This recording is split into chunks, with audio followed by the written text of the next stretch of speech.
Hi, good afternoon. Thank you very much for this opportunity given to ServiceNow for us to come and present our point of view on how we believe we are a force multiplier to digital transformation that's happening across PSUs and large enterprises. So just a little bit of a quick context setting, just making sure I'm continuing from the overarching agenda and theme for the event, which is essentially around how PSUs are looking at raising the bar of their own performance. And as PSUs are looking to achieve that, as PSUs are looking at becoming globally competitive, I think what's becoming very integral and core to their strategy is information technology and digital. And just like the panel before me, Ujales referred multiple times to digital transformation and the kind of things that PSUs are undertaking under the umbrella of this so-called digital transformation. What I am going to attempt and do is, in this short time window that we have, I am going to take you through as to how ServiceNow enables and is a force multiplier for such digital transformations that enterprises undertake. So essentially, largely two parts to my presentation. The first one is a quick overview of ServiceNow for those of you who are not familiar with what ServiceNow is. And the second part is a very broad overview, kind of a high-level view of the ServiceNow platform and the kind of solutions that we have and how they enable or become a control tower for digital transformation. So quickly moving to part one, what you see on the screen is a few data points that explain our organization. If you look at the revenue growth side of things, so we are essentially a SaaS company, a software as a service company, which has an annual run rate revenue of close to $5 billion plus. And even at that scale, for a SaaS organization, we are growing at almost like 30% year on year. That should give you a sense of the size and scale of ServiceNow. I think the other very important data point on this slide is about our customers. And if you notice, 80% of Fortune 500 companies use ServiceNow. So we partner with 80% of Fortune 500 companies. So essentially, I would say all large enterprises who are working in the area of workflows, automation, some kind of digitization are invariably using ServiceNow. We have a very large pool of partners, almost like 1,500 plus partners, and I am going to touch upon some of the key partners in a subsequent slide. I think while these were a few data points, but what you see at the bottom of the slide essentially explains as to why we are where we are in our journey of being the most defining enterprise software company of the 21st century. And that has to do with our DNA of innovation, and which is why we feature in the Fortune Future 50 organizations of 21, and which has to do with our culture of being customer obsessed and customer centric.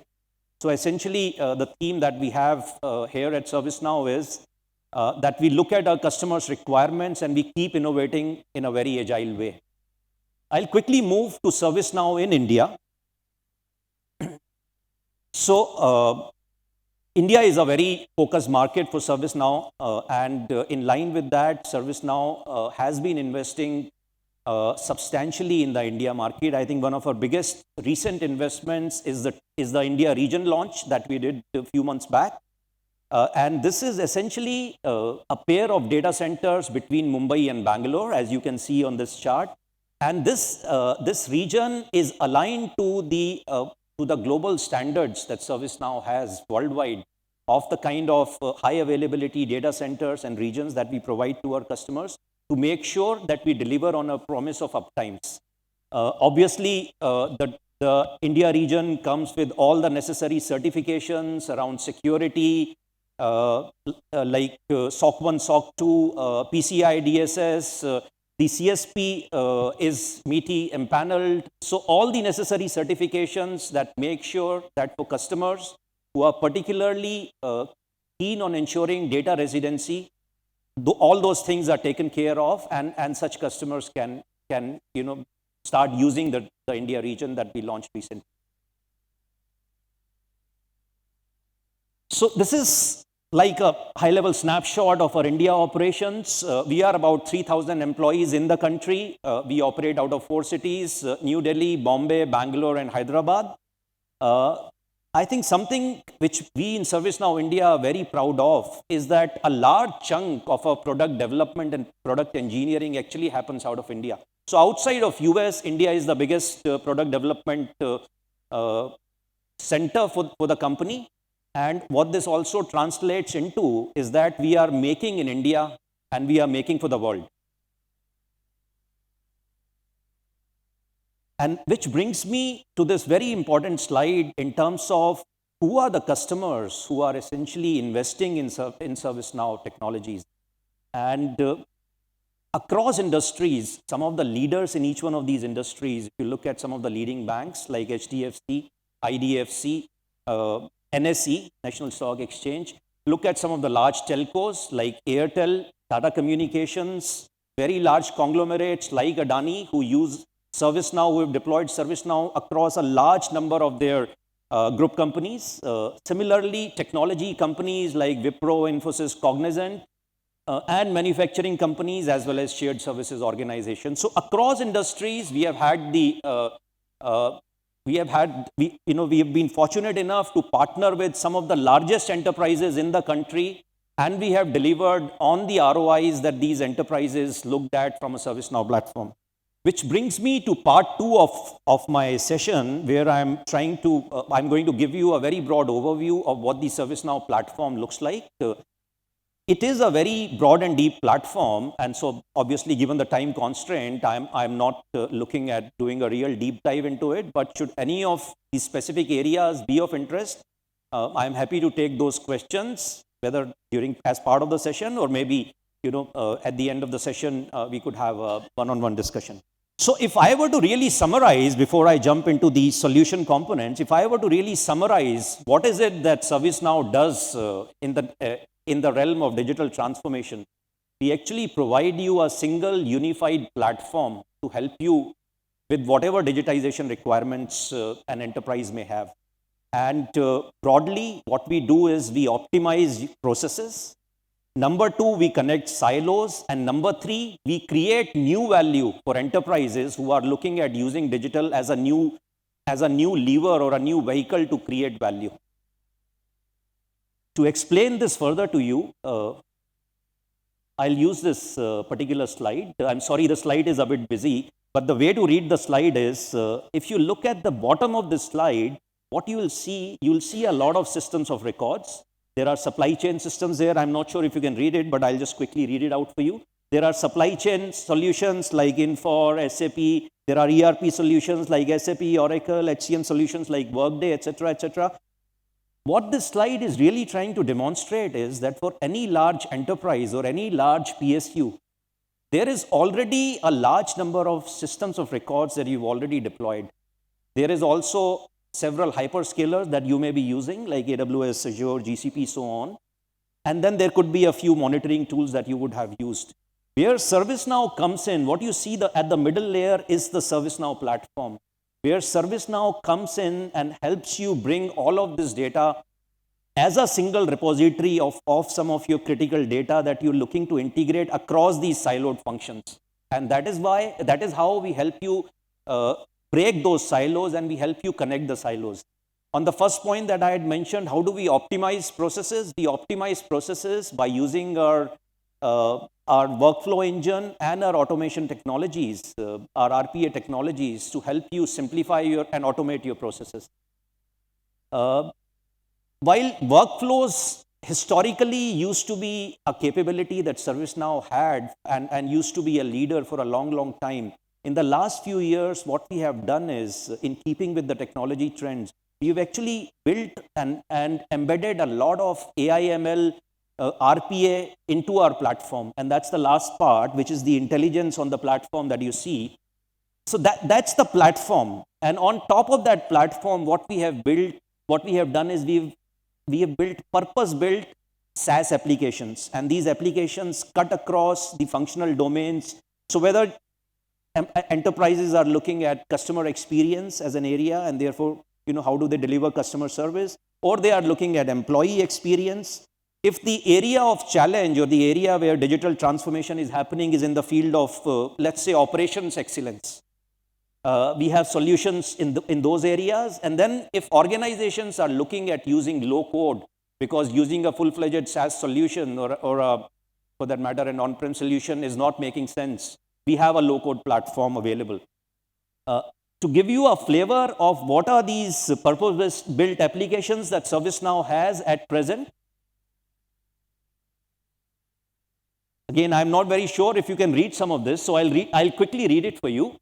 On the customer experience side, we have solutions like customer service management, field service management. We also have industry-specific solutions for manufacturing, healthcare, public sector, and so on. Technology excellence, which is perhaps what we are better known for. We of course, are a global leader in the ITSM and ITOM space, which I presume how most people know us as, and where we have over 50% market share worldwide.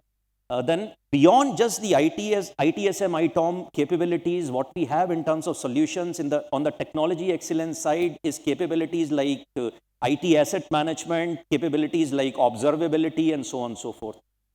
I'll quickly touch upon operational excellence because my understanding of how the Indian PSUs are and the complexity of operations and supply chain and manufacturing and so on, there's a fair bit of risk that's always embedded in how large PSUs operate.